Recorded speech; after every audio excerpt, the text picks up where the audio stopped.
Hello hello.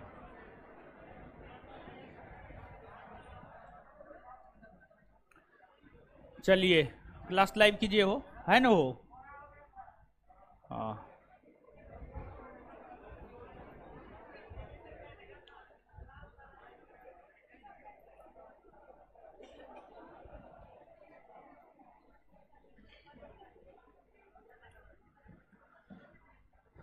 Narayan Kumar, प्रशांत राज, रणबीर कुमार, राजन कुमार, सत्येंद्र कुमार, शशि कुमार, कुमार दीपक, निर्मल कुमार।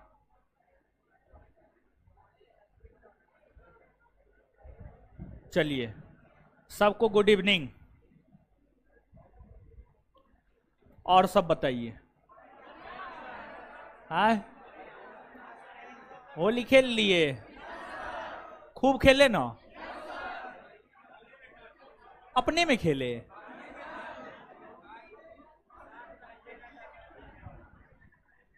तब अब तो होलियो खत्म हो गया, अब तो आगे कोई छुट्टी आए न। छठ है महाराज, अभी कोसों दूर है वो।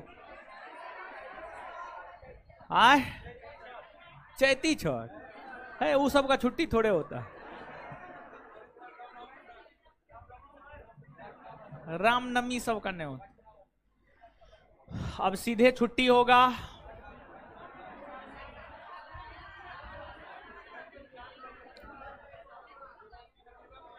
दुर्गा पूजा में, उससे पहले अब छुट्टी और ना है। चलिए, तो क्या पढ़ा रहे थे?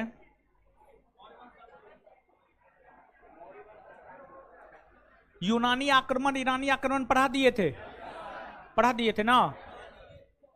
अब क्वेश्चन आंसर करना है ना। क्वेश्चन आंसर मिला है आप लोग?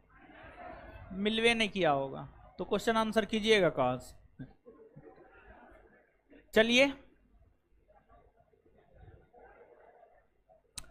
आ जाइए। अब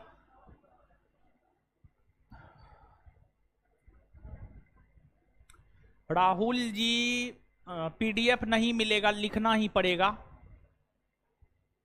ठीक है, आगे आ जाइए। अब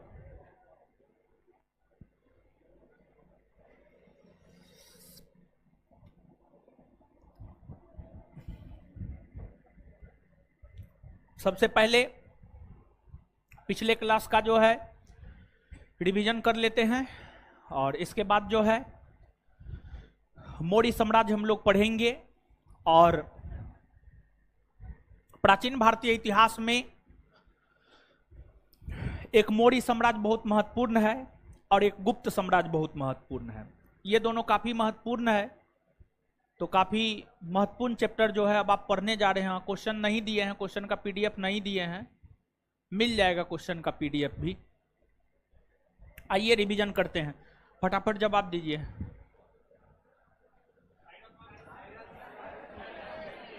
साइरस द्वितीय, साइरस 2 नंबर,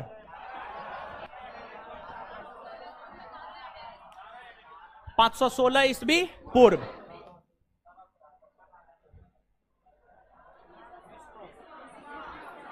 बीसवा, केमा 20वां।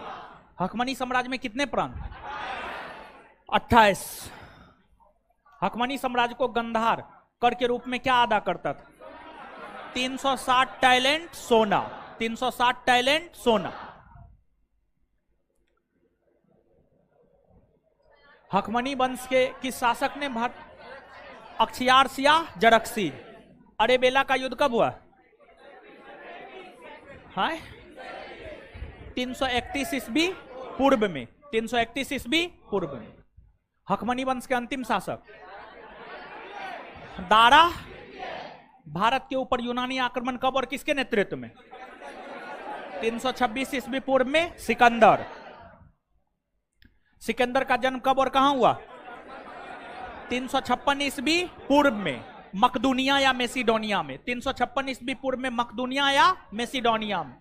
सिकंदर के पिता फिलिप द्वितीय।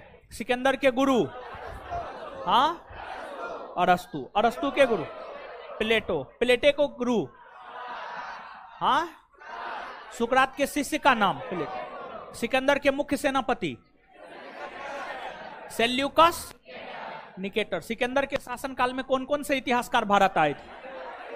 ओनेसिक्रेटस, निरियाकस और इस्टोबुलस। ओनेसिक्रेटस, निरियाकस और इस्टोबुलस। सिकंदर का सामना भारत में सर्वप्रथम किस शासक से हुआ? हाँ, किसके साथ? आम्बिना। किस गणराज्य की महिलाएं पुरुषों के मारे जाने के बाद नेतृत्व? हाँ, अश्वक ना, अश्वक, जिसकी राजधानी मस्क। मस्क। सिकंदर की सेना किस नदी को पार करने से निकली? ब्यास नदी ना।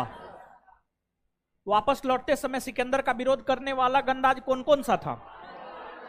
मालवा और शूद्रक। मालवा और शूद्रक। वापस लौटते समय सिकंदर ने कौन कौन सी नगर बसाया? निकैया, सिकंदरिया, बहुकेफला। निकैया, सिकंदरिया, बहुकेफला।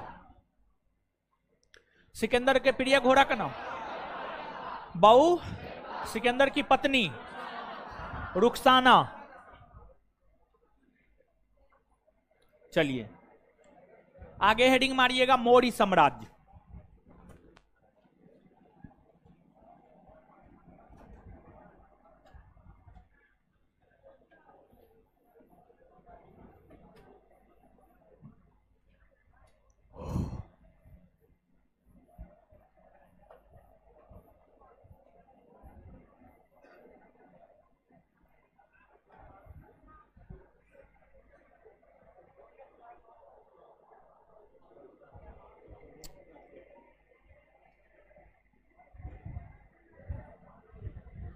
मौर्य साम्राज्य।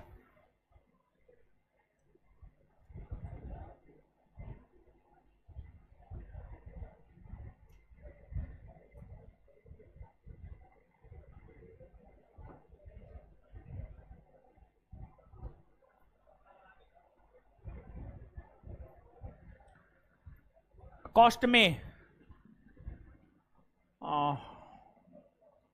322 ईस्वी पूर्व से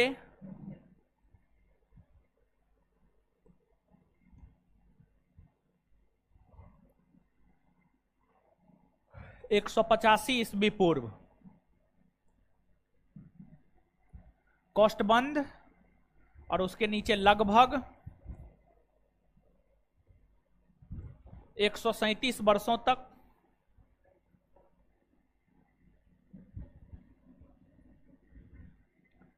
शासन रहा।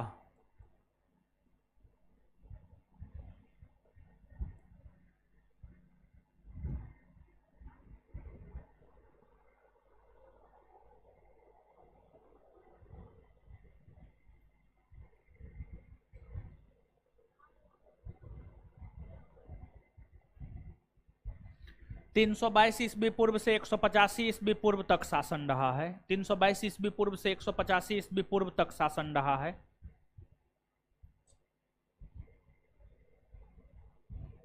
यानी 137 वर्षों तक लगभग शासन रहा है। देखिए आप यहां पे थोड़ा सा गौर कीजिएगा। इससे पहले जो भी आपने पढ़ा है, हर्यक वंश, शिशुनाग वंश, नंद वंश, इन सभी को जब आपने पढ़ा है तो इन सभी के अंत में वंश लगा हुआ है, लेकिन मौर्य के अंत में साम्राज्य लगा हुआ है। क्या कारण? कारण यह है कि जो हर्यक वंश है, शिशुनाग वंश है, नंद वंश है, हर्यक वंश, शिशुनाग वंश, नंद वंश जैसे राजवंशों का शासन जो है कुछ सीमित क्षेत्र में रहा था, कुछ सीमित क्षेत्र में रहा था। बिहार, उत्तर प्रदेश तक सीमित रहा था इन राजवंशों का शासन। लेकिन वहीं अगर हम लोग बात करें मौर्यों की, तो मौर्यों का शासन कश्मीर से लेकर कर्नाटक, अब बंगाल से लेकर ईरान, लगभग संपूर्ण भारत में मौर्यों का शासन रहा सिर्फ और सिर्फ अगर केरल और तमिलनाडु के क्षेत्र को छोड़ दिया जाए, केरल और तमिलनाडु के क्षेत्र को छोड़ दिया जाए तो बाद बाकी पूरे भारत में मौर्यों का शासन रहा है। यही कारण है कि मौर्य वंश नहीं बल्कि मौर्य साम्राज्य कहना ज्यादा उचित है, और वही हर्यक शिशुनाग नंद साम्राज्य नहीं बल्कि वंश कहना ज्यादा उचित है, क्योंकि उन राजवंशों का शासन सीमित एरिया में बिहार उत्तर प्रदेश तक रहा था। जैसा कि आप इस बात से अवगत हैं, प्राचीन भारतीय इतिहास को जानने के 3 स्रोत हैं। हम आपको वहीं से पढ़ाना शुरू किए हैं। इतिहास में आपको दिक्कत नहीं होना चाहिए, जितना तोड़ करके हम आपको बता रहे हैं। अगर इसके बावजूद भी अगर आपको इतिहास में दिक्कत हो रहा है, मतलब आप इतिहास नहीं सीख पाइएगा। समझ गए? जरूरत है आपको रिवीजन करने का। अगर आपसे प्रश्न नहीं बन रहा है, मतलब आप रिवीजन नहीं कर रहे हैं।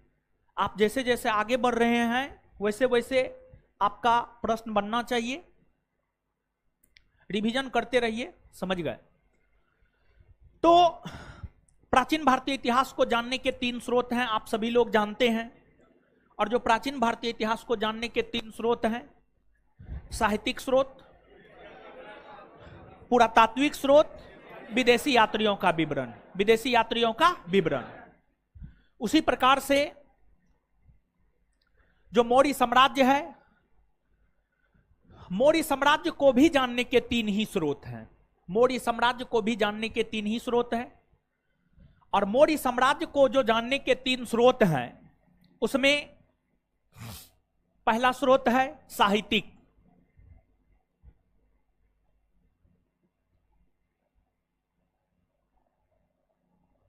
दूसरा है विदेशी यात्रियों का विवरण, और तीसरा है पुरातात्विक।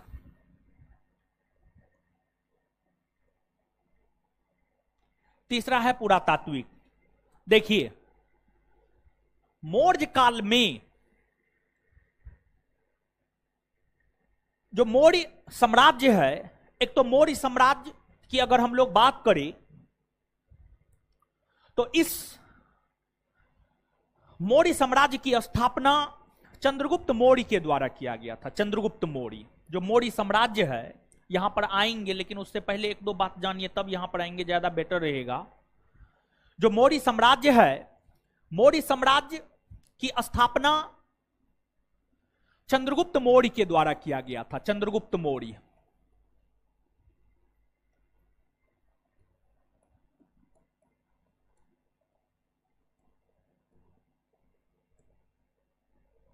और जो चंद्रगुप्त मौर्य है, चंद्रगुप्त मौर्य का जन्म 345 ईस्वी पूर्व में, चंद्रगुप्त मौर्य का जन्म 345 ईस्वी पूर्व में उत्तर प्रदेश के पिपली वन में हुआ था।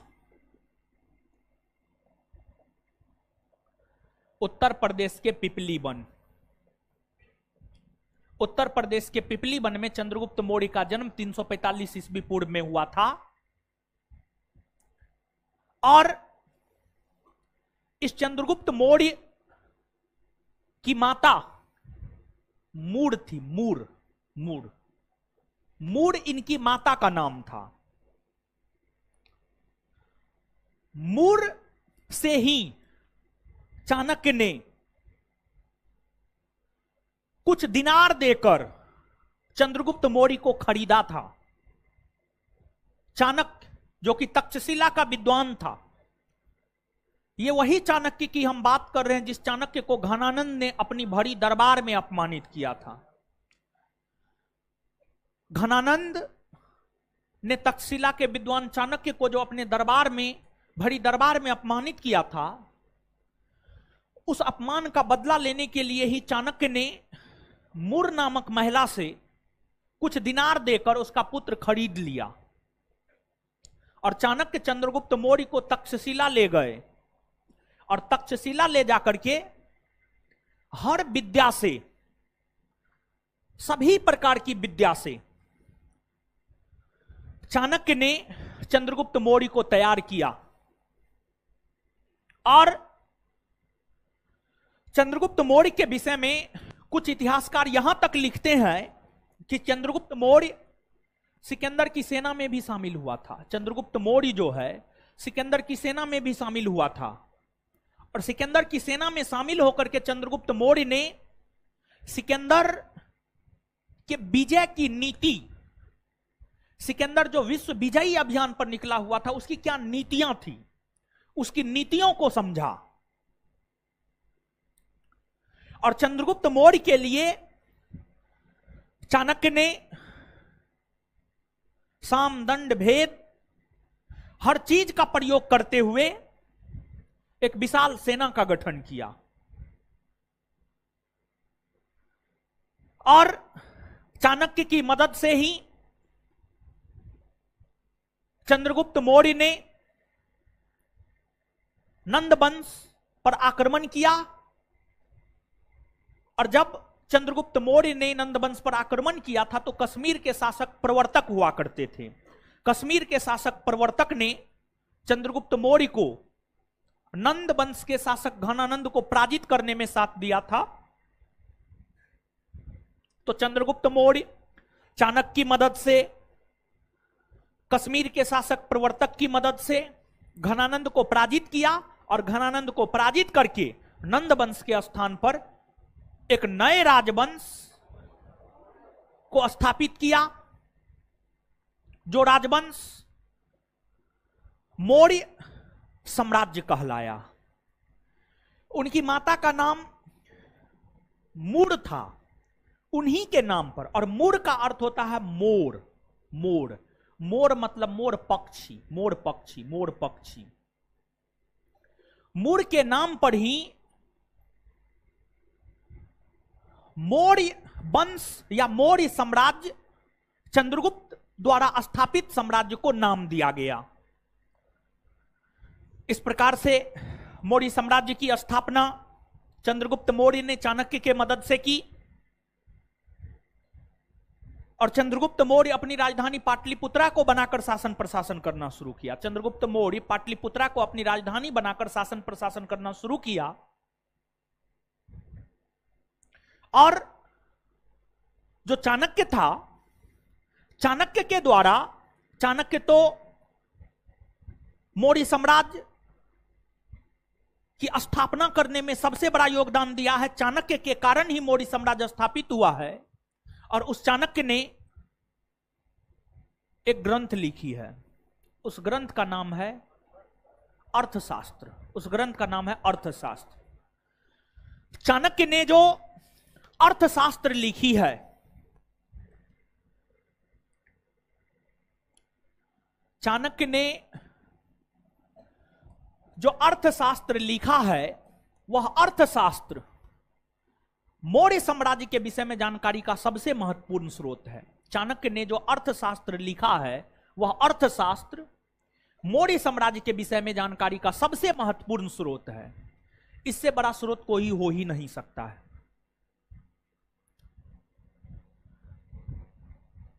इसी प्रकार से और भी कई सारे ग्रंथ है, और भी कई सारे साहित्य है जो हमें मौर्यों के विषय में जानकारी प्रदान करता है। जैसे विशाख दत्त के द्वारा मुद्रा राक्षस नामक ग्रंथ की रचना की गई है। विशाख दत्त के द्वारा मुद्रा राक्षस।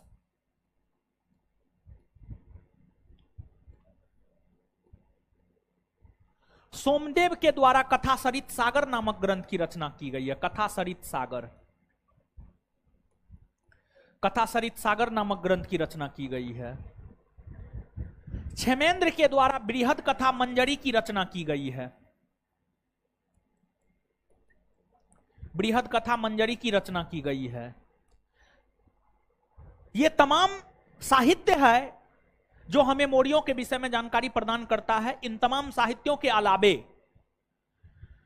कुछ बौद्ध साहित्य भी है और कुछ जैन साहित्य भी है जो हमें मौर्यों के विषय में जानकारी प्रदान करता है। जैसे बौद्ध साहित्य में दीपवंश, महावंश, ये सब हमें मौर्यों के विषय में जानकारी प्रदान करता है। जैन साहित्य में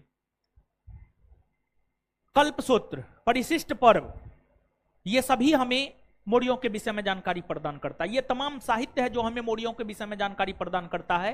तो मौर्यों के विषय में जानकारी के ये तमाम साहित्यिक स्रोत है। इसके बाद विदेशी यात्रियों का विवरण। मौर्य काल में कई सारे विदेशी यात्रियों का भारत आगमन हुआ।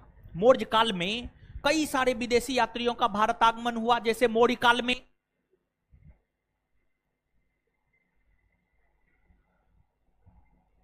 मेगास्थनीज का भारत आगमन हुआ था। मेगास्थनीज सेल्यूकस निकेटर का राजदूत बनकर भारत आया था। सेल्यूकस निकेटर और चंद्रगुप्त मौर्य के बीच युद्ध हुआ था। उस युद्ध में सेल्यूकस निकेटर की हार हुई, और हार होने के बाद जो है सेल्यूकस निकेटर ने चंद्रगुप्त मौर्य के साथ समझौता किया। अपनी पुत्री का विवाह चंद्रगुप्त मौर्य के साथ किया, और अपनी पुत्री की देखरेख हेतु सेल्यूकस निकेटर ने मेगास्थनीज को चंद्रगुप्त मौर्य के दरबार में भेजा था। तो मेगास्थनीज जैसे विद्वान मौर्य काल में भारत की यात्रा पर आया। मेगास्थनीज ने अपना यात्रा वृत्तांत इंडिका नाम से लिखा है। मेगास्थनीज ने जो है अपना यात्रा वृत्तांत इंडिका नाम से लिखा है, और उस इंडिका से भी हमें मौर्यों के विषय में जानकारी प्राप्त होता है। और मेगास्थनीज का जो यात्रा वृत्तांत है, उस यात्रा वृत्तांत के आधार पर बहुत सारे यूनानी इतिहासकार, प्लूटार्क, जस्टिन, एस्ट्रोबो, ये सभी यूनानी इतिहासकार है। ये सभी यूनानी इतिहासकार ने मेगास्थनीज के इंडिका को आधार बनाया, और मेगास्थनीज के इंडिका को आधार बना करके इन विद्वानों ने मौर्य वंश के विषय में लिखा है। तो विदेशी यात्रियों में मेगास्थनीज हो गए, स्ट्रेबो हो गए, प्लूटार्क हो गए, जस्टिन हो गए। इन सभी के विवरण से भी हमें मौर्यों के विषय में जानकारी प्राप्त होता है। जैसे मौर्यों की राजधानी पाटलिपुत्रा थी।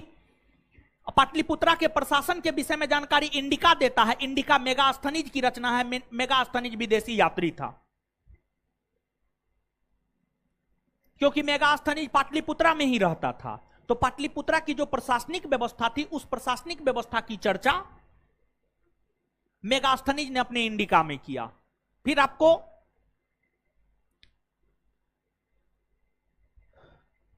एक यूनानी विद्वान है प्लूटार्क। प्लूटार्क ने कहा चंद्रगुप्त मौर्य 6 लाख की बड़ी सेना लेकर पूरे भारत को रोंद डाला था। पूरे भारत को, मतलब पूरे भारत को जीत लिया था। पूरे भारत को जीत लिया था। प्लूटार्क के विवरण से यह जानकारी हमें प्राप्त होता है। फिर जस्टिन विद्वान कहते हैं, जस्टिन विद्वान कहते हैं, सिर्फ जस्टिन ही इस बात का उल्लेख करता है कि चंद्रगुप्त मौर्य सिकंदर से मिला था। चंद्रगुप्त मौर्य सिकंदर से मिला था। इस बात का विवरण सिर्फ जस्टिन नामक विद्वान करता है, इसके अलावा कोई विद्वान नहीं करता है। फिर एक यूनानी विद्वान है एप्पियानस। एप्पियानस नामक यूनानी विद्वान सिर्फ इस बात का जिक्र करता है सेल्यूकस निकेटर और चंद्रगुप्त मौर्य के बीच युद्ध हुआ, उसके अलावा कोई विद्वान नहीं इस बात का विवरण प्रस्तुत करता है।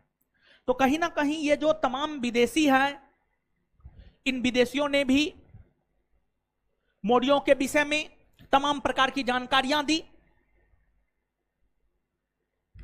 और यूनानी विद्वान चंद्रगुप्त मौर्य को चंद्रगुप्त मौर्य नहीं कहता था, बल्कि सेंड्रोकोटस कहता था। जैसे जस्टिन नामक विद्वान चंद्रगुप्त मौर्य को सेंड्रोकोटस कहता था, अब प्लूटार्क नामक विद्वान एंड्रोकोटस कहता था। अब बाद में जाकर विलियम जोन्स ने यह बात स्पष्ट किया कि जो सेंड्रोकोटस है, सेंड्रोकोटस और कोई नहीं है, बल्कि सेंड्रोकोटस चंद्रगुप्त मौर्य है। सेंड्रोकोटस कौन है? चंद्रगुप्त मौर्य है। तो सेंड्रोकोटस की पहचान चंद्रगुप्त मौर्य से करने वाला विद्वान है विलियम जॉन्स। तो ये विदेशी यात्रियों का विवरण हो गया। इसके बाद पुरातात्विक स्रोत देखिए, पुरातात्विक स्रोत में जो है ना, अभिलेख, सिक्का, भवन, स्मारक, स्तूप,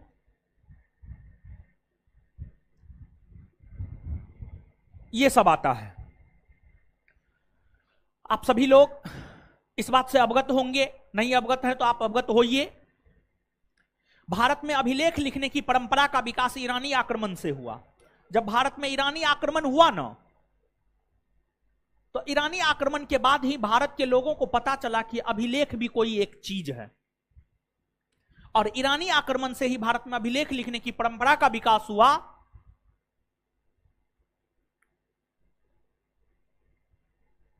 और अगर हम लोग भारत की बात करें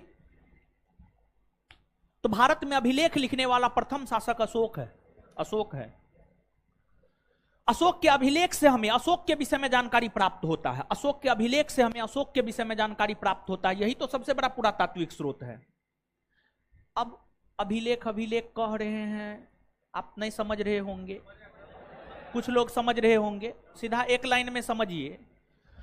जैसे आज अगर हमारे प्रधानमंत्री को, अगर हमारे राज्य के मुख्यमंत्री को जनता को संबोधित करना होता है तो रेडियो पर आकर के, टेलीविजन पर आकर के, लाइव आकर के घोषणा करते हैं। लेकिन उस समय तो रेडियो टेलीविजन था नहीं, तो उस समय के शासकों को अगर कोई बात आम जनता तक पहुंचाना होता था तो शासक जो है बड़ा बड़ा पत्थर पर अपना आदेश जारी करता था, बड़ा बड़ा पत्थर पर अपना आदेश लिखाता था। मैं आपका शासक अशोक आपसे विनती करता हूं कि पाटलिपुत्रा में पशु हत्या ना की जाए। ऐसा विवरण दिया है वो, ऐसा नहीं कि जैसे तैसे बता रहे ना। पाटलिपुत्रा में पशु हत्या नहीं होगा, अशोक इस बात की घोषणा किया है। और पाटलिपुत्रा में पशु हत्या नहीं होता था। तो अगर उस समय किसी शासक को अपनी जनता को संबोधित करना होता तो बड़े पत्थर पर लेख लिख देता था, बड़ा पिलर बनाता था, उस पिलर पर लेख लिख देता था, बड़ा बड़ा गुफा में लेख लिख देता था। इसी को अभिलेख कहा गया। तो अभिलेख जो है एक शासक और जनता के बीच संवाद का जरिया था, मैसेजिंग का जरिया था। जैसे आज आपको बात करना है तो मोबाइल से तुरंत फोन लगा करके बात कर लेते हैं, क्या कैसे कहां। उसी प्रकार से जो है उस समय राजा और जनता के बीच संवाद का जरिया अभिलेख हुआ करता था। समझिएगा, अभिलेख हुआ करता था। तो अभिलेख, स्मारक, सिक्का, ये सब जो है, और मौर्य काल आते आते जो है सिक्का, सोना, चांदी, तांबा, हर प्रकार के सिक्के का प्रचलन हो चला था। मौर्य काल आते आते सब प्रकार के सिक्के का प्रचलन हो चला था, सोना, चांदी, तांबा। मौर्य काल में तो व्यापार सिक्का के माध्यम से होता था। मौर्य काल में जो व्यापार होता था वो सिक्का के माध्यम से होता था। मौर्य काल के दौरान सबसे प्रचलित सिक्का था चांदी का सिक्का, और उस चांदी के सिक्का का नाम था पन। चांदी के सिक्का को पन, धरन या कारसापन कहते थे। मौर्य काल में व्यापार सिक्का से होता था, रुपया पैसा से होता था, जैसे आज व्यापार सिक्का के माध्यम से होता है। तो यही सब चीज अभिलेखीय साक्ष्य में आता है। कुछ बात समझ में आया? आए यहां तक लिखिए 5-10 पॉइंट।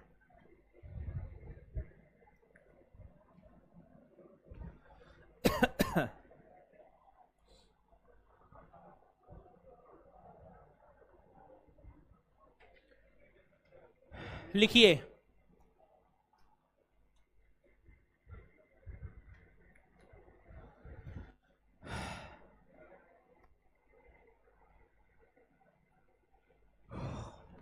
मौर्य साम्राज्य की स्थापना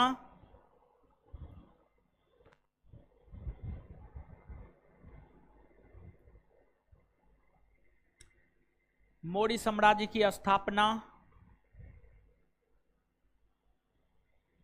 चंद्रगुप्त मौर्य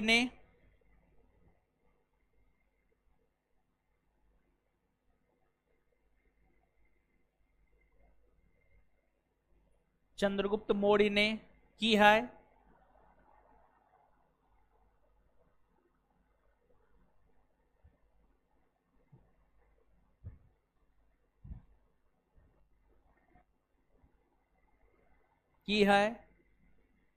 चंद्रगुप्त मौर्य ने की है।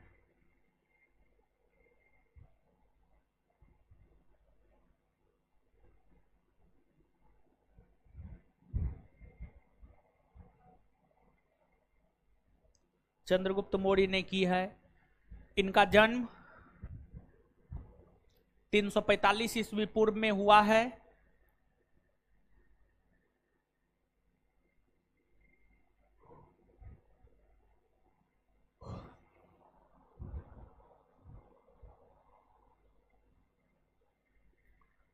इनका जन्म 345 ईस्वी पूर्व में हुआ है।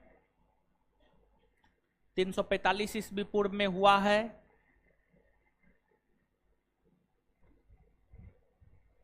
ये मूलतः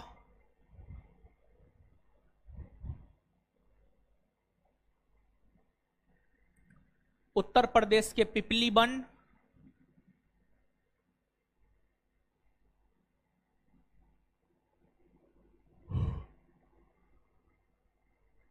ये मूलतः उत्तर प्रदेश के पिपलीवन के रहने वाले थे।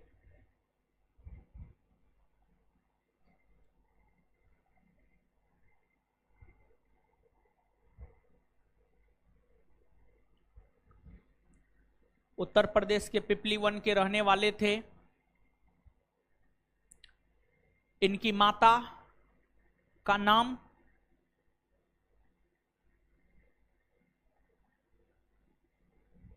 मूड़ा मूड़ा। इनकी माता का नाम नहीं, इनकी माता मूड़ा थी। नाम को काट दीजिएगा। इनकी माता मूड़ा थी।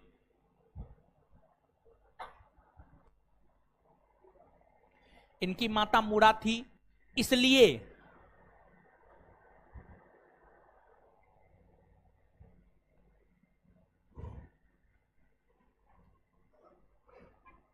चंद्रगुप्त मौर्य द्वारा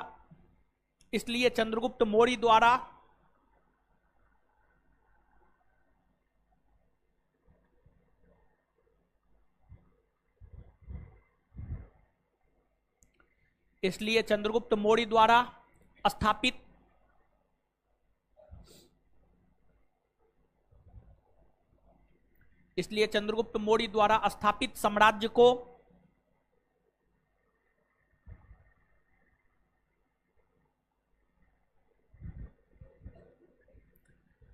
चंद्रगुप्त मौर्य द्वारा स्थापित साम्राज्य को मौर्य साम्राज्य नाम दिया गया।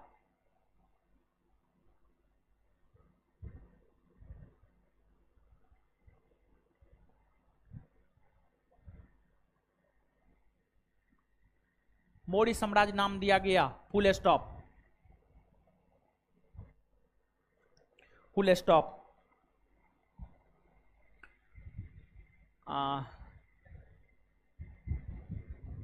मौर्य साम्राज्य स्थापित करने में चंद्रगुप्त मौर्य को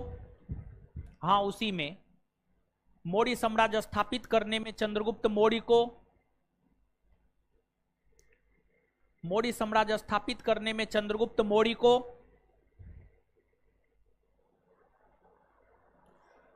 मौर्य को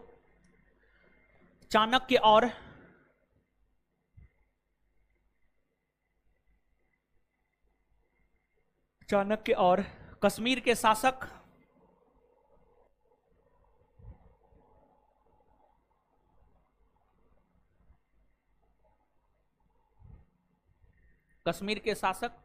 प्रवर्तक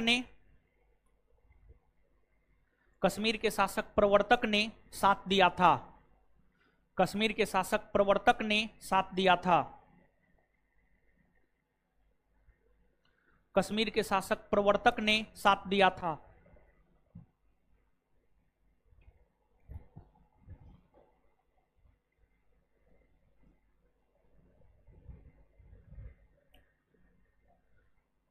चंद्रगुप्त मौर्य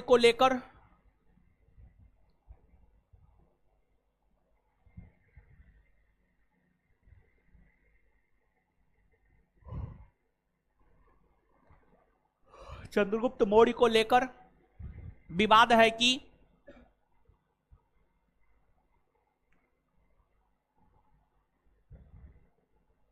वे किस जाति से चंद्रगुप्त मौर्य को लेकर विवाद है कि वे किस जाति से संबंधित थे।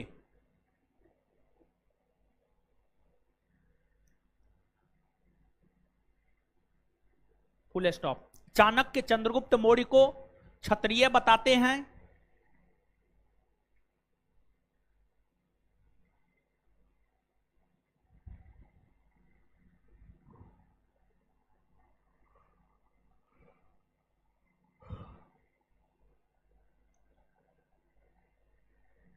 चाणक्य चंद्रगुप्त मौर्य को क्षत्रिय बताते हैं, तो वहीं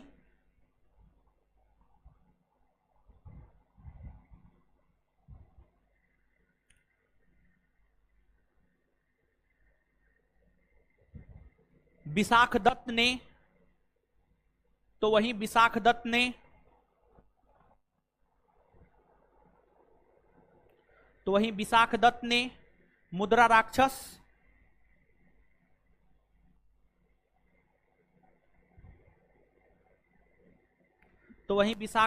मुद्रा राक्षस नामक ग्रंथ में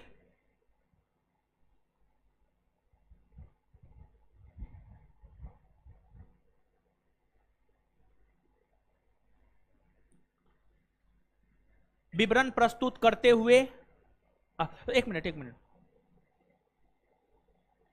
मुद्रा राक्षस विशाख दत्त ने मुद्रा राक्षस नामक ग्रंथ में चंद्रगुप्त मौर्य के लिए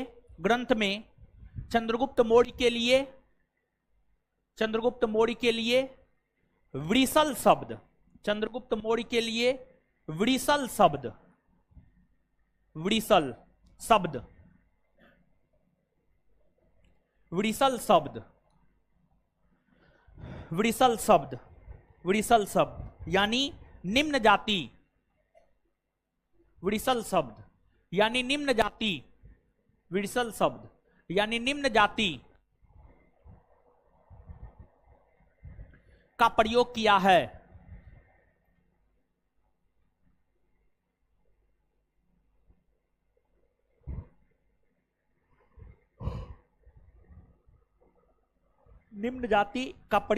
है। Full stop. चलिए अब नीचे से लिखिए।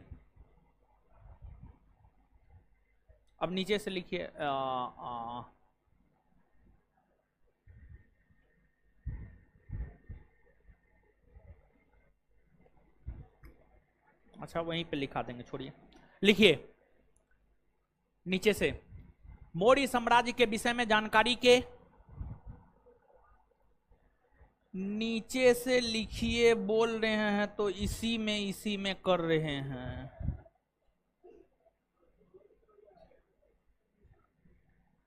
मौर्य साम्राज्य के विषय में जानकारी के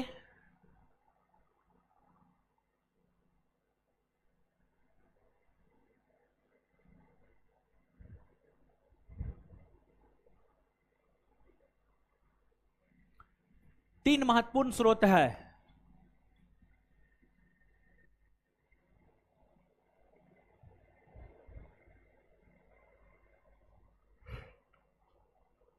एक नंबर में साहित्यिक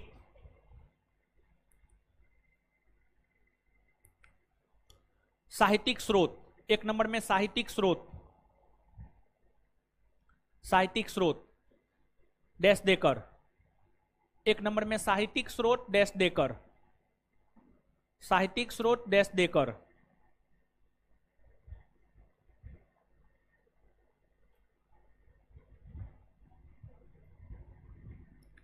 डैश देकर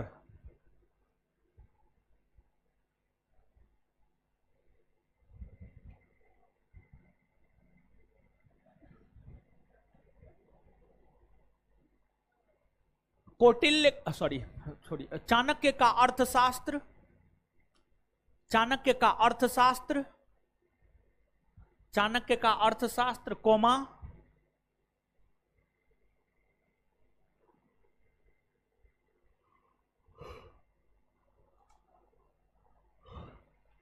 विशाख दत्त का मुद्रा राक्षस,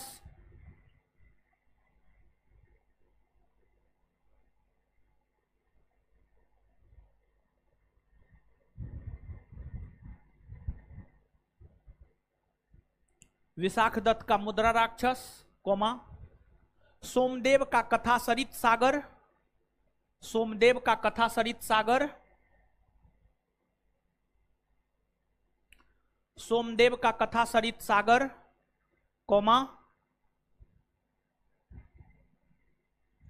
सोमदेव का कथा सरित सागर कोमा क्षेमेंद्र का बृहद कथा मंजरी, क्षेमेंद्र का बृहद कथा मंजरी,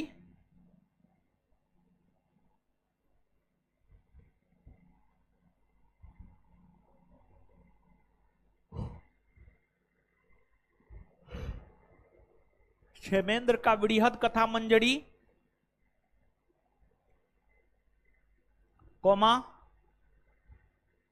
हेमचंद्र का परिशिष्ट पर्व, हेमचंद्र का परिशिष्ट पर्व,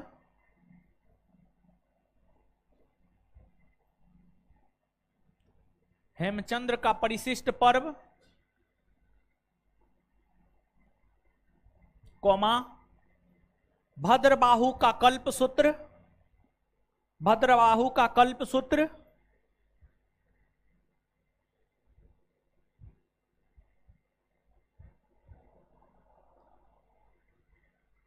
कोमा पतंजलि का महाभाष्य, पतंजलि का महाभाष्य,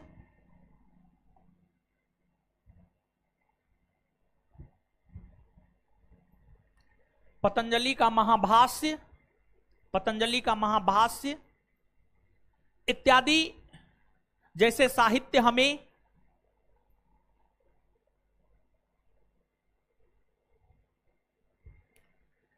इत्यादि जैसे साहित्य हमें मौर्यों के विषय में जानकारी प्रदान करता है, इत्यादि जैसे साहित्य हमें मौर्यों के विषय में जानकारी प्रदान करता है।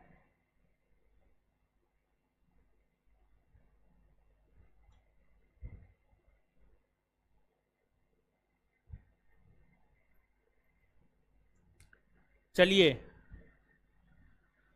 अब आगे 2 नंबर में हेडिंग मारिए विदेशी यात्रियों का विवरण।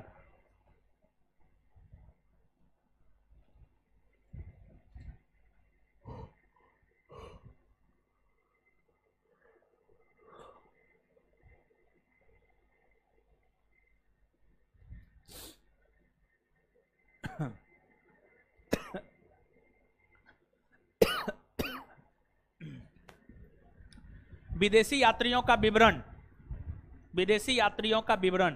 पानी ठीक है जी, है मोबाइल चलाते हैं वो,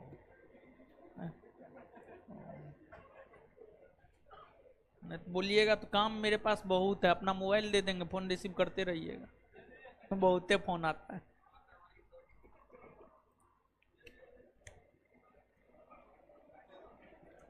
चलिए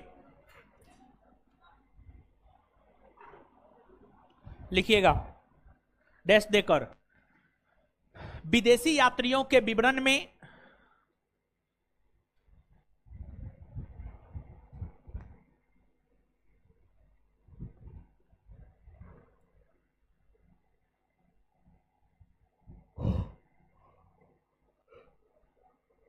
विदेशी यात्रियों के विवरण में विदेशी यात्रियों के विवरण में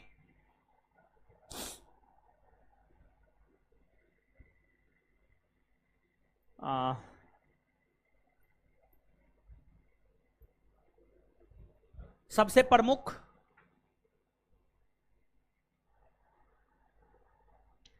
मेगास्थनीज का इंडिका है,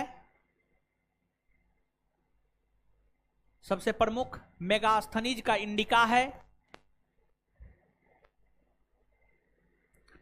मेगास्थनीज का इंडिका है। मेगास्थनीज का इंडिका है, जो हमें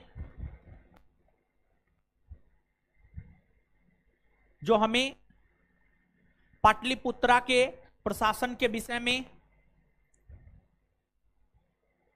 जो हमें पाटलिपुत्रा के प्रशासन के विषय में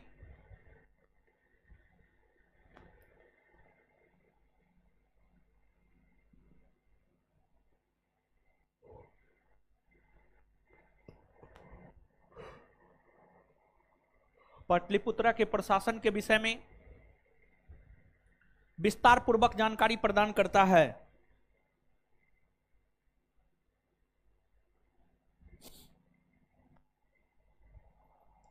पाटलिपुत्रा के प्रशासन के विषय में विस्तार पूर्वक जानकारी प्रदान करता है।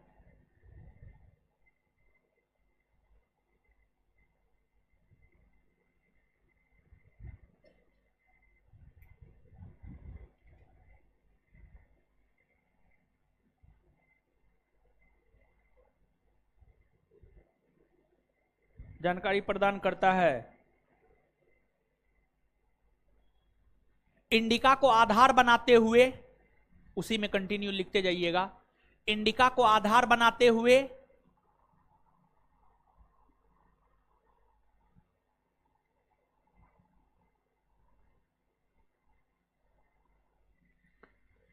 इंडिका को आधार बनाते हुए कई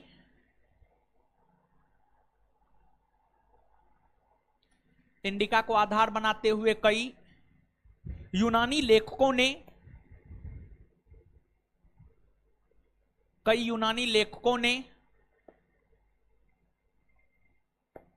मौर्य शासकों की चर्चा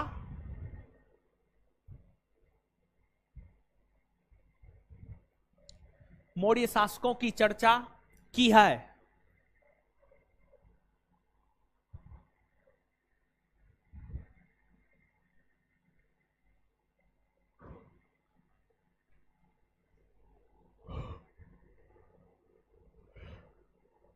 जैसे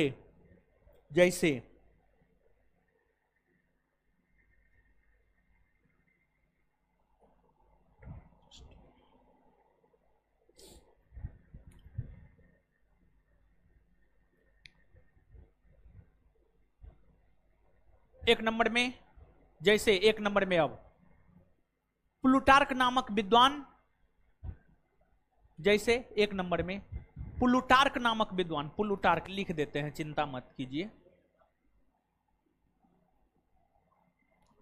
प्लूटार्क नामक विद्वान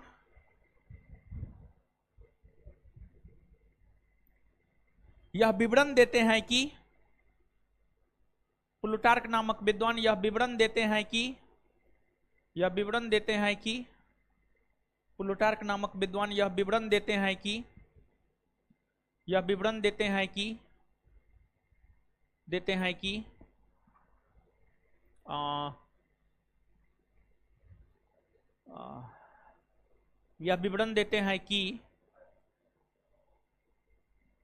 चंद्रगुप्त मौर्य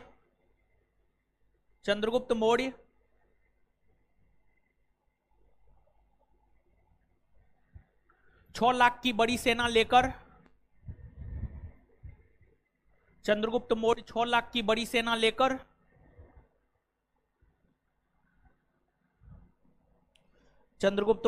लाख की बड़ी सेना लेकर पूरे भारत को रोंद डाला।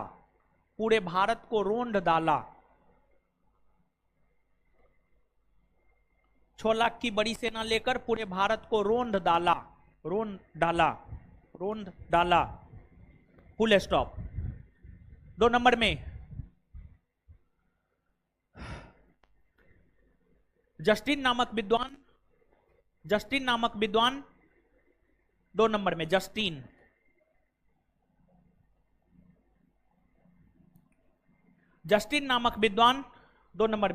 नामक विद्वान यह विवरण देते हैं कि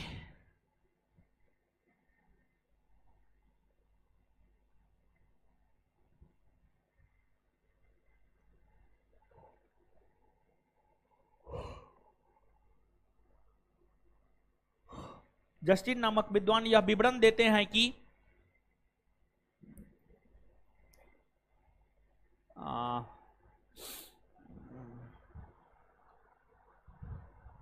चंद्रगुप्त मौर्य की मुलाकात विश्व विजेता सिकंदर के साथ हुई थी। चंद्रगुप्त मौर्य की मुलाकात विश्व विजेता सिकंदर के साथ हुई थी। चंद्रगुप्त मौर्य की मुलाकात विश्व विजेता सिकंदर के साथ हुई थी।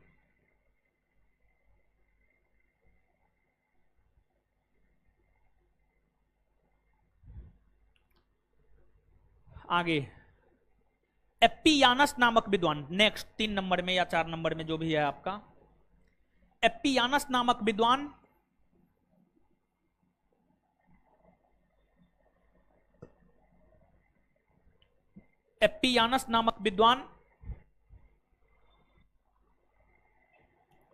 यह विवरण देता है कि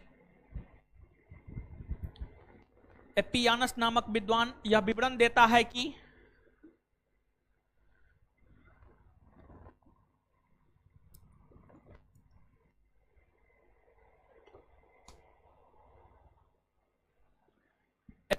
नामक विद्वान यह विवरण देता है कि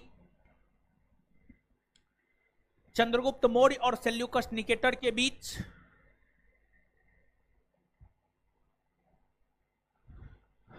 चंद्रगुप्त मौर्य और सेल्यूकस निकेटर के बीच 305 ईस्वी पूर्व में युद्ध हुआ था। 305 ईस्वी पूर्व में युद्ध हुआ था।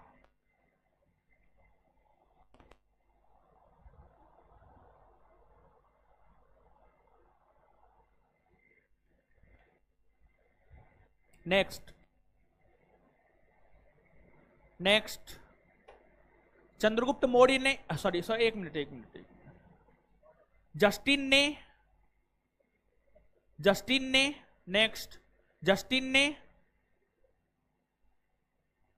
चंद्रगुप्त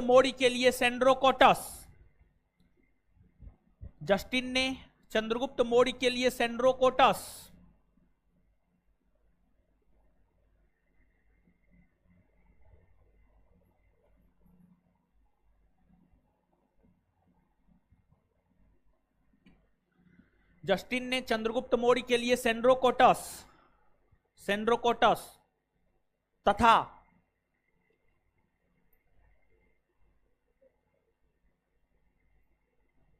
तथा प्लूटार्क ने चंद्रगुप्त मौर्य के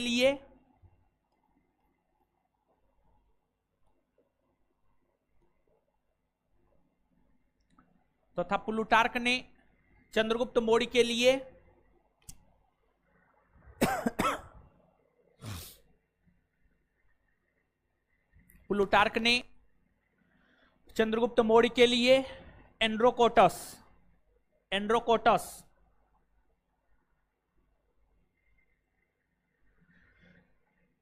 एंड्रोकोटस शब्द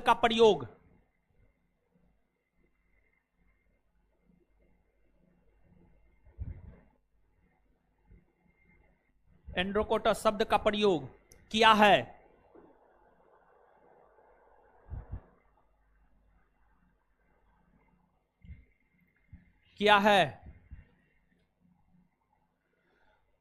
next point,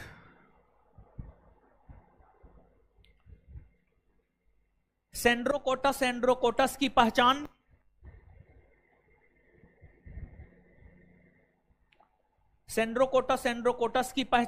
next point, Sandrocottus की पहचान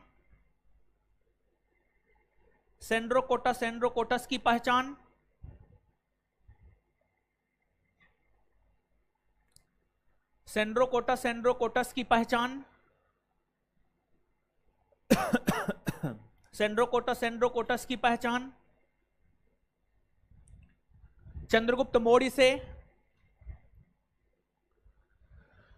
करने वाला विद्वान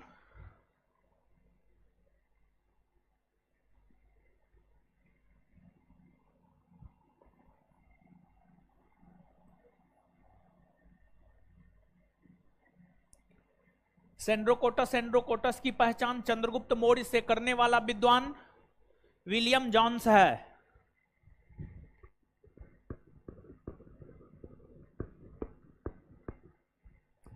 विलियम जॉन्स है। चलिए हो गया। अब आगे हेडिंग मारिए पूरा तात्विक स्रोत।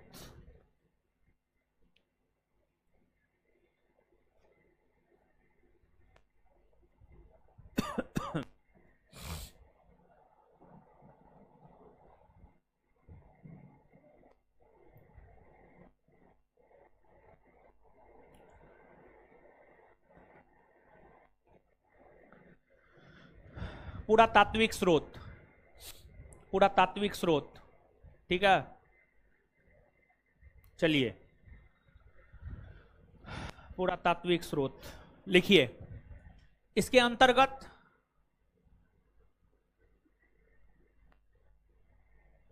अंतर्गत अभिलेख,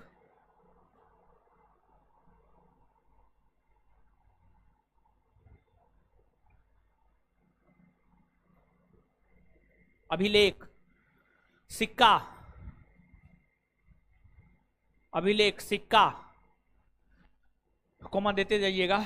इसके अंतर्गत अभिलेख, सिक्का, भवन, भवन, स्मारक,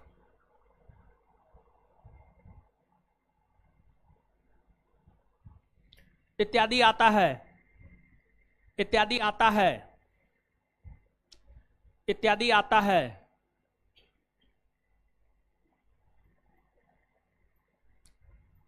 नेक्स्ट पॉइंट स्टार मार के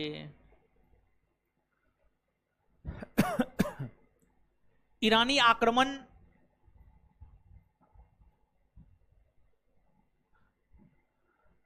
के प्रभाव से ही, ईरानी आक्रमण के प्रभाव से ही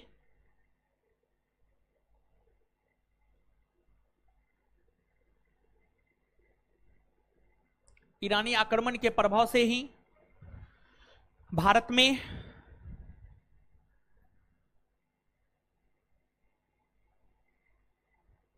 ईरानी आक्रमण के प्रभाव से ही भारत में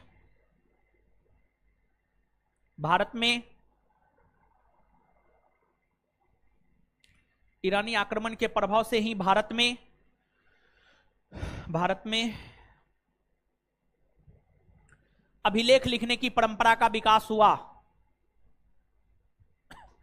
ईरानी आक्रमण के प्रभाव से ही भारत में अभिलेख लिखने की परंपरा का विकास हुआ।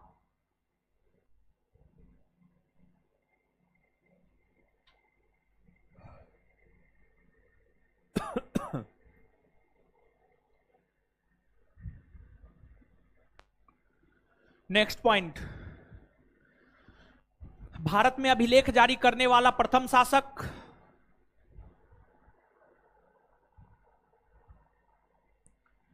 भारत में अभिलेख जारी करने वाला प्रथम शासक भारत में अभिलेख जारी करने वाला प्रथम शासक भारत में अभिलेख जारी करने वाला प्रथम शासक अशोक है।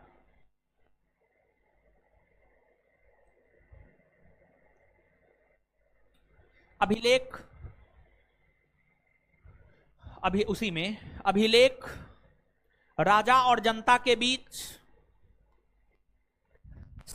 संवाद स्थापित करता था। अभिलेख राजा और जनता के बीच संवाद स्थापित करता था। अभिलेख राजा और जनता के बीच संवाद स्थापित करता था। अभिलेख राजा और जनता के बीच संवाद स्थापित करता था।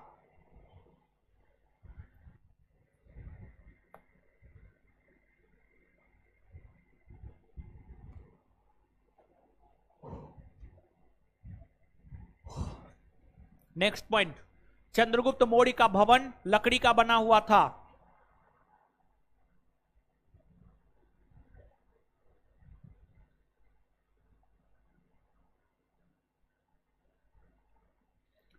चंद्रगुप्त मौर्य का भवन लकड़ी का बना हुआ था।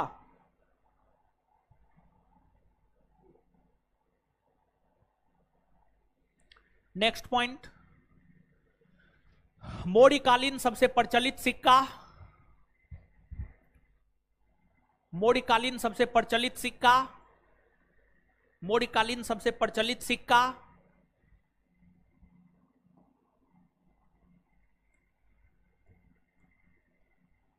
मौर्यकालीन सबसे प्रचलित सिक्का, पोनोपन, पोनोपन, पोनोपन। मौर्यकालीन सबसे प्रचलित सिक्का पन था, कॉस्ट में चांदी, मतलब पन चांदी का सिक्का था। चलिए अब आगे हेडिंग मारिए, चंद्रगुप्त मौर्य। अब जितना बताए थे उतना लिखा दिए। अब आगे हेडिंग मारिए चंद्रगुप्त मौर्य।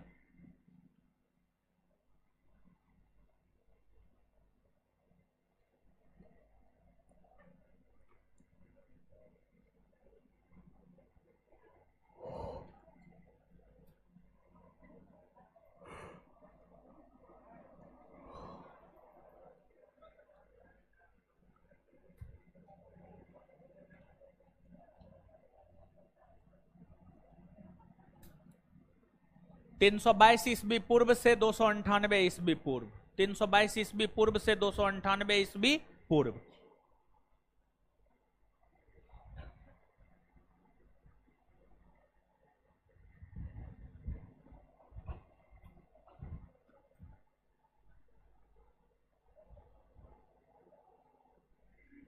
अब सुनिए, एक बार पढ़िए, उसको याद करवा देंगे तब आगे चंद्रगुप्त मौर्य के विषय में बताएंगे। एक बार पढ़ लीजिए, ठीक है? सोच रहे हैं यादें करवा दें, लास्ट में आप लोग अकबकाने लगते हैं, भागने लगते हैं, और याद करवाने वक्त बहुत लोग मुंह में लड्डू लेके बैठते हैं, ठीक है?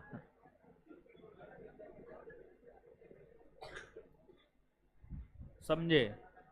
तो ऐसा नहीं करना चाहिए आपको, आपको याद करना चाहिए। जल्दी फटाफट पढ़िए, पढ़िए, मुंह मत देखिए, बतियाइए नहीं, कानून मत खोदिए, पढ़िए सिर्फ।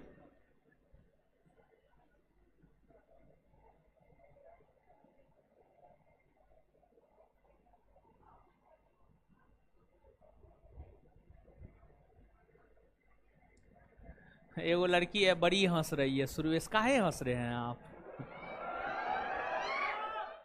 सुरेश बेचारी हंसिए रही है, पता नहीं क्या बात है, अब वही जाने या खुदा जाने, और दूसरा तो कोई जान नहीं सकता। पढ़िए महाराज आप लोग।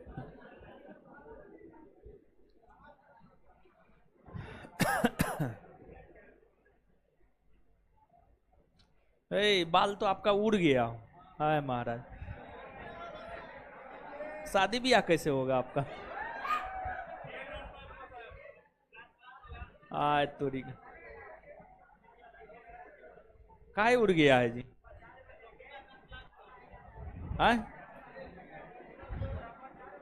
पढ़िए, नौकरी लीजिए, नहीं तो शादियों ब्याह नहीं होगा। नौकरी हो जाएगा तो बाल पूरा भी उड़ जाएगा तो हो जाएगा ब्याह शादी। नौकरी नहीं होगा तो इतनों पे नहीं होगा। पढ़िए, आपको पढ़ने के लिए बोले, हम तो डिस्टर्बिंग एलिमेंट, हम तो डिस्टर्ब कर रहे हैं।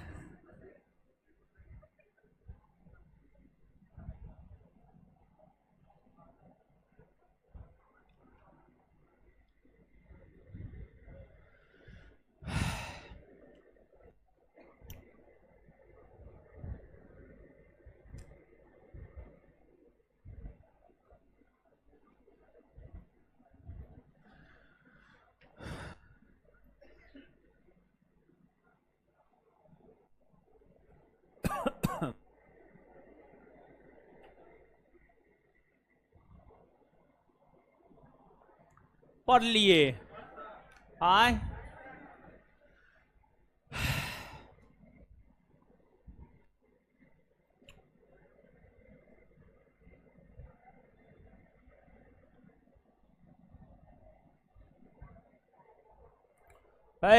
आइए बोर्ड पे। मौर्य साम्राज्य कब से कब तक अस्तित्व में रहा? मौर्यों का शासन लगभग कितने वर्षों तक? मौर्य वंश की स्थापना किसने की है? चंद्रगुप्त मौर्य को मौर्य वंश की स्थापना करने में किस विद्वान ने मदद? और कश्मीर के किस शासक ने? प्रवर्तक। कश्मीर के किस शासक ने? अब विद्वान कहेगा तो चाणक्य। चंद्रगुप्त मौर्य मूल तौर पर कहां का रहने वाला था? जन्म कब हुआ है? 345 ईस्वी। माता का नाम? माता का नाम मूरा। मौर्य साम्राज्य के विषय में जानकारी के कितने स्रोत? कितने स्रोत है? चाणक्य ने कौन ग्रंथ की रचना की? चाणक्य ने। चाणक्य ने, विशाखदत्त ने, विशाखदत्त ने, विशाखदत्त ने, सोमदेव ने, सोमदेव ने, क्षेमेंद्र ने, क्षेमेंद्र ने, हेमचंद्र ने, हेमचंद्र ने, भद्रबाहु ने, भद्रबाहु ने, पतंजलि ने, पतंजलि ने। अच्छा, किस विद्वान ने किस इंडिका किसकी रचना है? इंडिका किसकी रचना है? मेगास्थनीज की। और किस विद्वान ने यह विवरण दिया है कि चंद्रगुप्त मौर्य जो है 6 लाख सेना लेकर पूरे भारत को रोन डाला? कौन? कौन? चंद्रगुप्त मौर्य की मुलाकात सिकंदर से हुई, इसका विवरण कौन दे? कौन दिया है? कौन दिया है? चंद्रगुप्त मौर्य और सेल्यूकस निकेटर के बीच युद्ध हुआ है, इसका विवरण किसने दिया? किसने दिया है? चंद्रगुप्त मौर्य को किसने सेंड्रोकोटस कहा? सेंड्रोकोटस किसने कहा? किसने एंड्रोकोटस कहा? किसने एंड्रोकोटस कहा? सेंड्रोकोटस एंड्रोकोटस की पहचान चंद्रगुप्त मौर्य से किसने किया? किसने किया है? किसने किया है? विलियम जोन्स ने किया है। ठीक है, चलिए इसके बाद आगे बताइएगा आप हमको। जो अभिलेख है, सिक्का है, भवन है, स्मारक है, ये सब पुरातात्विक स्रोत में आता है नो? किस आक्रमण ने भारत में अभिलेख लिखने की परंपरा को जन्म दी? हाँ, ईरानी आक्रमण। कौन आक्रमण? कौन आक्रमण ने भारत में अभिलेख लिखने की परंपरा को जन्म? ईरानी आक्रमण ना। भारत में अभिलेख जारी करने वाला प्रथम शासक? प्रथम शासक अशोक ना। और इसके बाद जो है चंद्रगुप्त मौर्य का महल कौन चीज का? मौर्यकालीन सबसे प्रचलित सिक्का पौनोपन्ना। पौनो कौन चीज का सिक्का था? कौन चीज का सिक्का था? इतना बात क्लियर। चलिए देखिए, क्वेश्चन बैंक आया है, पता है ना? क्वेश्चन बैंक बहुत विद्यार्थी हल्ला कर रहा था, क्वेश्चन बैंक कब आएगा कब आएगा, अब आ गया। जाके ले लीजिए, समझे? देखिए एगो बात बताते हैं, सुनिए। देखिए, आप जिस भी परीक्षा की तैयारी करते हो उसका 2 चीज आपके रूम में निश्चित तौर पर होनी चाहिए। ये अच्छे विद्यार्थी का गुण है। जैसे अच्छे विद्यार्थी का 5 गुण है ना, वो है स्वाम निंद्रा, अल्पाहारी, गृह त्यागी, काक चेष्टा, बको ध्यान। आजकल तो अलग हो गया, भरपूर निंद्रा, खूब ठूसनम। समझे?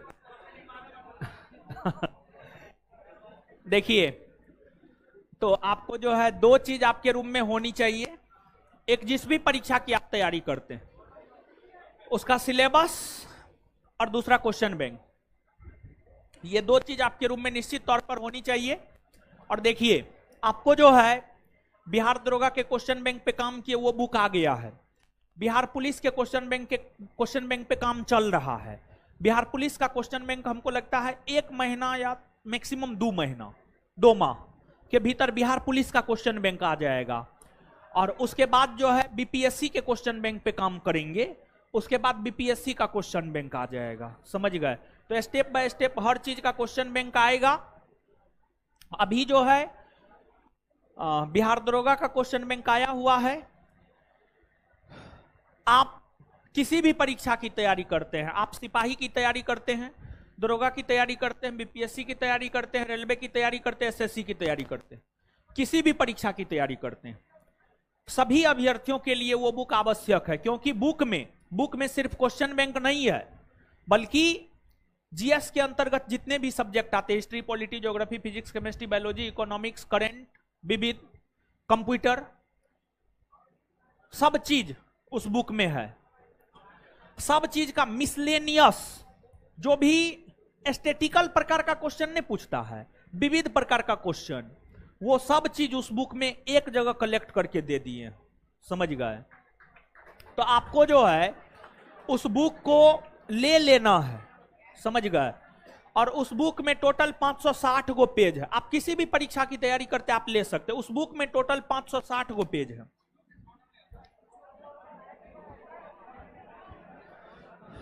अरे शांत रहिए महाराज।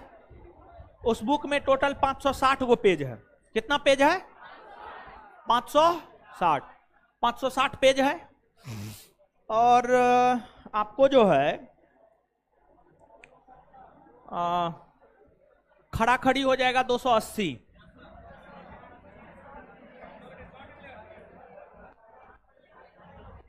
और आपको जो है, आप कैसे पढ़िएगा, आपको पढ़ने के लिए बता रहे हैं। ठीक है, आपको पढ़ने के लिए बता रहे हैं। ऐसे बिहार दरोगा टारगेट बैच में तो 3 दिन में एक सेट कंप्लीट करवा देंगे। और टेलीग्राम पर इसका क्विज भी होगा। टेलीग्राम पर इसका होमवर्क देंगे, और होमवर्क दे करके जो है प्रत्येक 3 दिन पर एक सेट होमवर्क में मिलेगा और उसका क्विज होगा टेलीग्राम पर। ठीक है? तो फाउंडेशन में पढ़ रहे हैं, मतलब आप ग्रेजुएशन फर्स्ट ईयर में होंगे, सेकेंड ईयर में होंगे या थर्ड ईयर में होंगे, ये मान करके हम चल रहे हैं। देखिए, करने का, किसी भी बुक को करने का एक तरीका होता है। 560 पेज है, देख करके लगेगा इतना मोटा बुक है, कैसे करेंगे? तो करने का एक तरीका यह है कि आप जो है टेलीग्राम पर होमवर्क सीरीज के थ्रू आप मेरे साथ जुड़ करके कर सकते हैं। एक तरीका यह है। दूसरा तरीका है आपको क्या? तो दूसरा तरीका है आपको पर डे एक पेज। पर डे एक पेज, पर डे एक पेज भी अगर आप कीजिएगा ना, हमको लगता है 280 दिन में कंप्लीट हो जाएगा। साल में 365 दिन होता है, 365 दिन में 280 दिन, तो साल में आप अगर एक ठीक ठाक विद्यार्थी हैं तो 280 दिन तो आपको पढ़ना ही पड़ेगा, तभी आप ठीक ठाक विद्यार्थी माने जाएंगे। अगर साल में 280 दिन आप नहीं पढ़ते हैं तो आप ठीक ठाक और अच्छे विद्यार्थी नहीं माने जाएंगे, अच्छे विद्यार्थी की श्रेणी में आप नहीं आएंगे। तो एक तो तरीका यह है कि मेरे साथ टेलीग्राम से जुड़ करके होमवर्क सीरीज के थ्रू जो है इस क्वेश्चन बैंक को आप कर ले। अगर आपका लक्ष्य बिहार दरोगा है और आने वाला वैकेंसी है, तब तो आप मेरे साथ जुड़ करके टेलीग्राम पर होमवर्क सीरीज के माध्यम से कर लीजिए। अगर आपका graduation first year, second year, third year में है, आपका कुछ भी लक्ष्य है, उससे मतलब नहीं है, कुछ भी आपका लक्ष्य है मतलब उससे नहीं है, इस बुक से होमवर्क जो है आपको स्वयं, थोड़ा बहुत काम आपको स्वयं भी करना होगा। पर डे एक पेज, समझिए, पर डे एक पेज आपको क्वेश्चन बैंक याद करना है। पर डे एक पेज खड़ा खड़ी मतलब आगे पीछे दोनों। एक पेज का मतलब सिर्फ एक साइड नहीं, एक पेज का मतलब दोनों साइड। समझ गए? ये काम आपको स्वयं से करना है। और जो है उसमें चांद बिंदु कॉमा हर चीज याद कर लेना है। सिर्फ करंट को स्किप कर देना है, करंट के क्वेश्चन को स्किप कर देना है, बाद बाकी पूरा का पूरा जो है आपको कर जाना है। पर डे एक पेज टारगेट लेकर के जो है आप कीजिए। समझ गए? और दूसरी बात यह है, ये बुक सोमवार से पहले तक आप लोग ले लीजिए। क्वेश्चन बैंक तो आप लोग अपने तरीका से एक एक पेज करके कर लीजिएगा। इस बुक में जो हर सब्जेक्ट का मिसलेनियस है, history, polity, geography, physics, chemistry, biology, economics, current, सब चीज का, वो मिसलेनियस आपको हम होमवर्क में देंगे। और पर डे बहुत ज्यादा नहीं देंगे। जैसे टारगेट बैच में होमवर्क देते हैं और टारगेट बैच का बच्चा करके आता है, वैसे ही उस बुक से जो है आपको हम होमवर्क देंगे। तो ये बुक जो है, आप ये मत सोचिएगा कि सिर्फ बिहार दरोगा की तैयारी करने वाले छात्रों के लिए महत्वपूर्ण है, नहीं। ये बुक जो है बिहार दरोगा की तैयारी करने वाले छात्रों के लिए तो महत्वपूर्ण है ही। आप एसएससी, रेलवे, किसी भी परीक्षा की तैयारी करते हैं, हर विद्यार्थी के लिए यह बुक महत्वपूर्ण है। तो उसमें जो अध्ययन सामग्री है ना, वहां से होमवर्क देंगे हम। क्वेश्चन बैंक आपको खुद करना है। होमवर्क जो है हम जो मिसलेनियस उस बुक में दिए हैं, क्या, जैसे हम आपको बताते, किसी के पास बुक है, पीछे में हम देखे थे एक लड़का के पास बुक है जी, किसी के पास अभी बढ़ाइए। आप लोग बुक नहीं लिए हैं जी? महाराज हम बुक लिखे हैं, मेरा बुक आप लोग ने लीजिएगा तो कौन लेगा? जाके खरीदिए।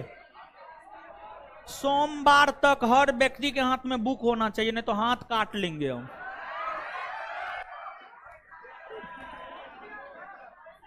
बुक खरीदिए।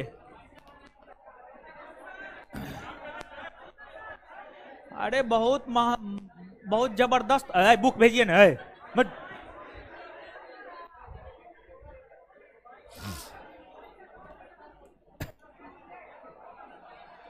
ये मेरा परम चला है जो बुक ले लिया है, ठीक है। जो नहीं लिया है वो सब देशद्रोही है, ये सब अपराध। देखिए महाराज बुक आया है संस्थान का, लेना चाहिए आप लोग को। मेरा बुक आप लोग ने खरीदिएगा तो कौन खरीदेगा? रोड पर का विद्यार्थी खरीदेगा। खरीदिए। सबके रूम में होना चाहिए, किसी के रूम में हम पहुंच जाएंगे।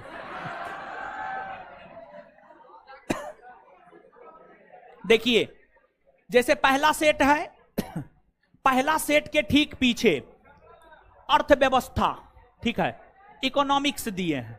इकोनॉमिक्स से संबंधित जितना भी एस्थेटिकल पोर्शन है सब चीज इसमें दे दिए हैं। तो इसमें होमवर्क देंगे, जैसे कि मान लिया जाए कि 10 पॉइंट सिर्फ 10, 15, 20 पॉइंट होमवर्क देंगे हम आपको, समझ गए।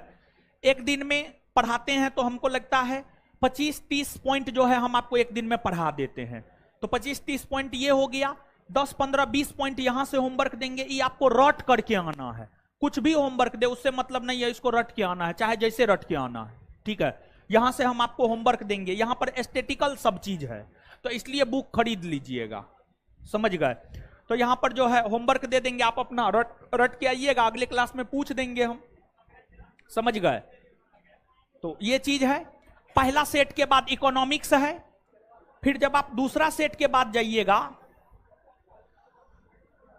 दूसरा सेट के बाद जो है बिहार विशेष तथ्यवार है, यानी बिहार से संबंधित जितना डाटा है वो है। फिर जो है आपको विश्व का भूगोल है, विश्व के भूगोल से संबंधित डाटा है। फिर तीसरा सेट के जब आप पीछे जाएंगे तो तीसरा सेट के पीछे में जो है युद्ध है, पूरा का पूरा युद्ध है, समझ गए। फिर आप चौथा सेट के पीछे जाएंगे तो संविधान और राज व्यवस्था है, संविधान और राज व्यवस्था है। फिर इस प्रकार से हर सब्जेक्ट है। तो हर सेट के पीछे जो हिस्ट्री, पॉलिटी, ज्योग्राफी है ना, ये जो साथ में हल प्रश्न पत्र, साथ में अध्ययन सामग्री, सामान्य अध्ययन, इतिहास, भूगोल, अर्थव्यवस्था, ये वाला हम आपको होमवर्क के थ्रू करवा देंगे। और ये वाला फैक्ट जब आप होमवर्क के थ्रू कर लेंगे ना, तो आपका एस्थेटिक, जो आप एस्थेटिक जीके कहते हैं ना, एस्थेटिक जीके आपका क्लियर हो जाएगा। कंसेप्चुअली तो यहां पर history, polity, geography, physics, chemistry, biology आप पढ़ेंगे ही। एस्थेटिकल डाटा जो है आप यहां से कर लीजिएगा, ठीक है। एस्थेटिकल डाटा जो है इस बुक से आपको करना है, वो होमवर्क के थ्रू करवाएंगे हम, ये हमारा काम है, ठीक है। तो बुक ले लीजिएगा। है क्या? सोमवार तक हर विद्यार्थी के हाथ में बुक होना चाहिए। बुक भेजिए। किसी का बुक है? बुक भेजिए, अपना खरीद करके देखिएगा, भेजिए उधर।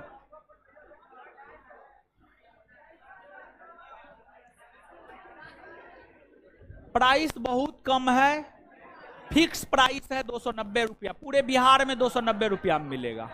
सिर्फ पटना में 260-70 में मिलेगा। पटना के अलावा पूरे बिहार में 290 में, ठीक है। 260-70 में पटना में मिल जाएगा। पूरे बिहार के हर डिस्ट्रिक्ट में मिलेगा, ठीक है। लगभग हर डिस्ट्रिक्ट में जा रहा है या चला जाएगा, अगर नहीं गया है तो चला जाएगा। हाँ ठीक है, पवन पटना सही है, कोई ज्यादा नहीं ले रहा है। चलिए आगे आइए। अब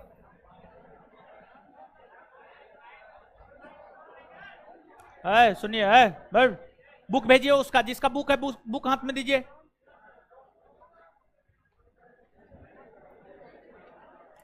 ऑफिस में नहीं मिल रहा है। ऑफिस में जब ये बुक देंगे तो पागल है। किताब दुकानदार सबका भी तो कुछ बिजनेस होना चाहिए ना जी, ठीक है।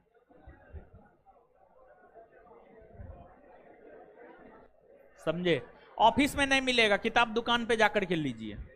आप लोग क्या चाहते हैं, हम यहीं तक सीमित रह जाएं? कम से कम हमको किताब दुकान तक भी तो पहुंचने दीजिए। एक तो हम अपने आप को ऐसे ही सीमित रखते हैं, समझे।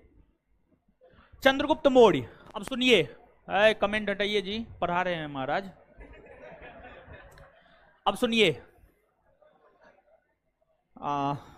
चंद्रगुप्त मौर्य, देखिए चंद्रगुप्त मौर्य को अगर हम देखें तो जो चंद्रगुप्त मौर्य है, चंद्रगुप्त मौर्य एक साम्राज्य निर्माता शासक था, साम्राज्य निर्माता शासक था। और चंद्रगुप्त मौर्य के गुरु चाणक्य थे। चाणक्य की मदद से चंद्रगुप्त मौर्य ने उत्तर में कश्मीर से लेकर दक्षिण में कर्नाटक और पूरब में बंगाल से लेकर पश्चिम में ईरान, इतने बड़े साम्राज्य को चंद्रगुप्त मौर्य ने स्थापित किया, जिस वजह से चंद्रगुप्त मौर्य को भारत का प्रथम साम्राज्य निर्माता शासक कहा जाता है। यूपीपीसीएस का पूछा हुआ क्वेश्चन है कि भारत का प्रथम साम्राज्य निर्माता शासक कौन है, तो भारत का प्रथम साम्राज्य निर्माता शासक चंद्रगुप्त मौर्य है, क्योंकि उन्होंने ही लगभग संपूर्ण भारत को जीतकर अपने साम्राज्य में मिलाया था। अब देखिए यहां से बहुत सारा 3, 4, 5 प्रकार का क्वेश्चन पूछा जाता है। जैसे एक प्रश्न पूछा जाता है, सर्वप्रथम भारत के किस शासक ने बंगाल को जीतकर के अपने साम्राज्य में मिलाया, तो बंगाल को जीतकर साम्राज्य में मिलाने का श्रेय सर्वप्रथम चंद्रगुप्त मौर्य को जाता है। दक्षिण भारत को जीतकर, दक्षिण भारत यानी दक्कन का क्षेत्र, महाराष्ट्र और कर्नाटक के क्षेत्र को दक्कन का क्षेत्र कहते हैं, दक्कन के क्षेत्र को जीतकर सर्वप्रथम अपने साम्राज्य में मिलाने का श्रेय चंद्रगुप्त मौर्य को जाता है। मालवा मध्य प्रदेश में पड़ता है, राजस्थान, गुजरात जैसे क्षेत्रों को भी जीतकर सर्वप्रथम साम्राज्य में मिलाने का श्रेय चंद्रगुप्त मौर्य को जाता है। जब आप घटना चक्र देखेंगे, घटना चक्र क्या है जानते हैं? घटना चक्र एक क्वेश्चन बैंक है। घटना चक्र क्या है? तो घटना चक्र एक क्वेश्चन बैंक है। और घटना चक्र में जब आप देखेंगे तो 3 क्वेश्चन आपको मिलेगा। एक क्वेश्चन ये मिलेगा, मालवा, गुजरात, महाराष्ट्र जैसे क्षेत्रों को जीतने का श्रेय सर्वप्रथम भारत के किस शासक को जाता है, तो आंसर चंद्रगुप्त मौर्य। बंगाल को जीतने का श्रेय सर्वप्रथम किस शासक को जाता है, तो आंसर चंद्रगुप्त मौर्य। और तीसरा क्वेश्चन मिलेगा, दक्कन जैसे क्षेत्रों को जीतकर सर्वप्रथम साम्राज्य में मिलाने का श्रेय किस शासक को जाता है, तो इसका भी आंसर चंद्रगुप्त मौर्य होगा, चंद्रगुप्त मौर्य होगा। तीनों का आंसर चंद्रगुप्त मौर्य होगा। तीनों किसी ना किसी पीसीएस का पूछा हुआ क्वेश्चन है, समझ गए? तो आप इस बात को याद रखिएगा और ध्यान में रखें आप कि चंद्रगुप्त मौर्य ने जो बंगाल को जीतकर अपने साम्राज्य में मिलाया, इस विषय में जानकारी महास्थान अभिलेख देता है। महास्थान अभिलेख, महास्थान अभिलेख यह हमें जानकारी प्रदान करता है कि बंगाल को जीतकर सर्वप्रथम अपने साम्राज्य में मिलाने का श्रेय चंद्रगुप्त मौर्य को जाता है। और एक तमिल ग्रंथ है अहनानूर और एक तमिल ग्रंथ है मुर्नानूर। अहनानूर और मुर्नानूर नामक तमिल ग्रंथ जो है हमें यह जानकारी प्रदान करता है कि चंद्रगुप्त मौर्य ने ही सर्वप्रथम दक्षिण भारत को जीतकर, दक्कन के क्षेत्र को जीतकर अपने साम्राज्य में मिलाने का काम किया था। तो ये 2 बात भी आप याद रखिएगा। आपसे ये भी पूछा जाता है कि चंद्रगुप्त मौर्य ने बंगाल को जीतकर अपने साम्राज्य में मिलाया था, इसकी जानकारी कौन अभिलेख से मिलती है, तो आंसर महास्थान अभिलेख। दूसरा क्वेश्चन ये पूछा जाता है कि कौन सा तमिल ग्रंथ हमें यह जानकारी प्रदान करता है कि चंद्रगुप्त मौर्य ने दक्कन के क्षेत्र को जीतकर अपने साम्राज्य में मिलाया था, तो चंद्रगुप्त मौर्य ने दक्कन के क्षेत्र को जीतकर अपने साम्राज्य में मिलाया था, इसकी जानकारी तमिल ग्रंथ अहनानूर और मुर्नानूर देता है। ठीक है, तो नीचे से लिखिएगा, चंद्रगुप्त मौर्य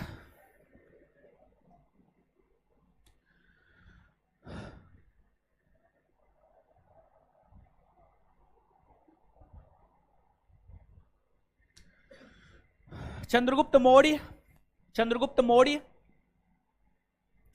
एक साम्राज्य निर्माता शासक था।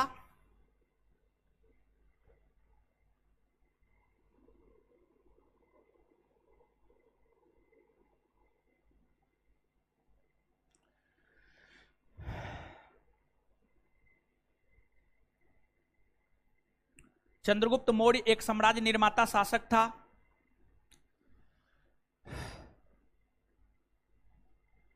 इन्होंने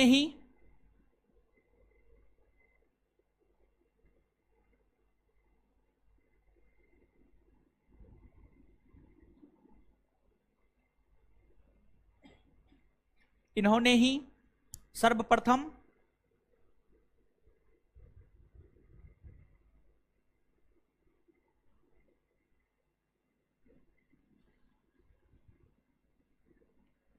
इन्होंने ही सर्वप्रथम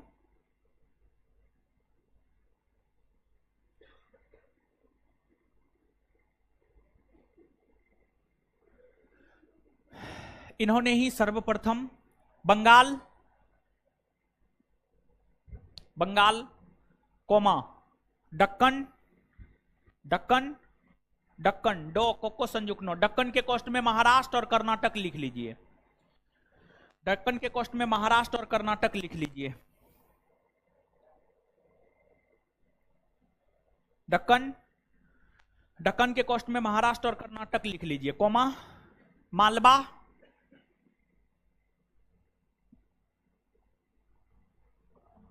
राजस्थान और गुजरात।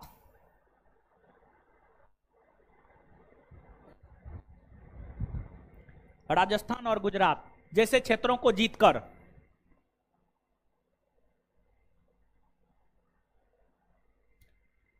राजस्थान और गुजरात जैसे क्षेत्रों को जीतकर अपने साम्राज्य में मिलाया,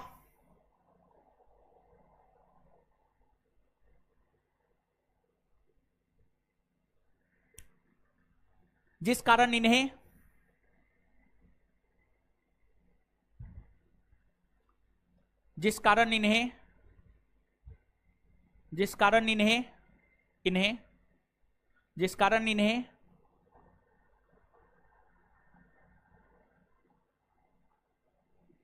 प्रथम साम्राज्य निर्माता शासक कहा जाता है।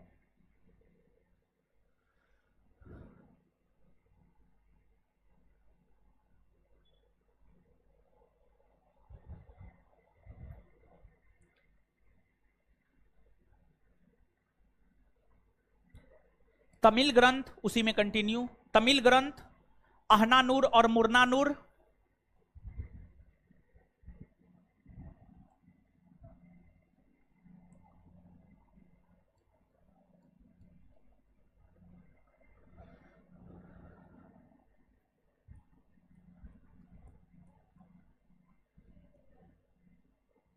तमिल ग्रंथ अहनानूर और मुरनानूर, तमिल ग्रंथ अहनानूर और मुरनानूर हमें तमिल ग्रंथ अहनानूर और मुरनानूर हमें यह जानकारी देता है कि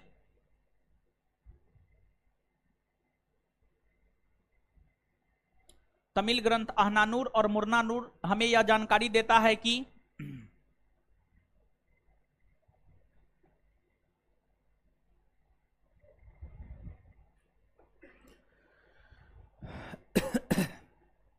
तमिल ग्रंथ अहनानूर और मुरनानूर हमें यह जानकारी देता है कि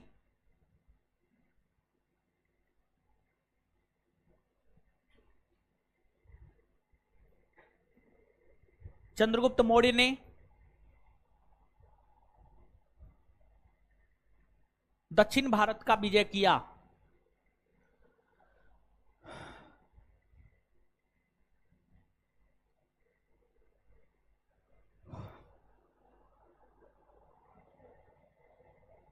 चंद्रगुप्त मौर्य ने दक्षिण भारत का विजय किया तथा महास्थान अभिलेख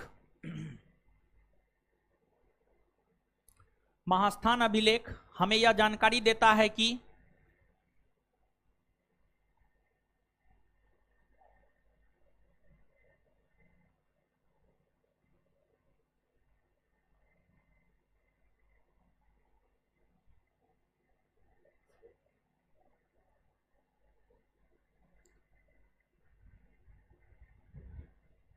चंद्रगुप्त मौर्य ने बंगाल को जीतकर अपने साम्राज्य में मिलाया।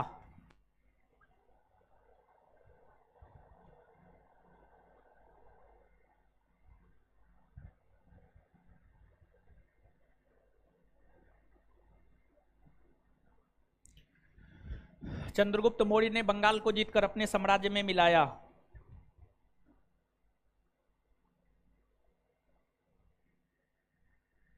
ठीक है, आज के लिए इतना ही।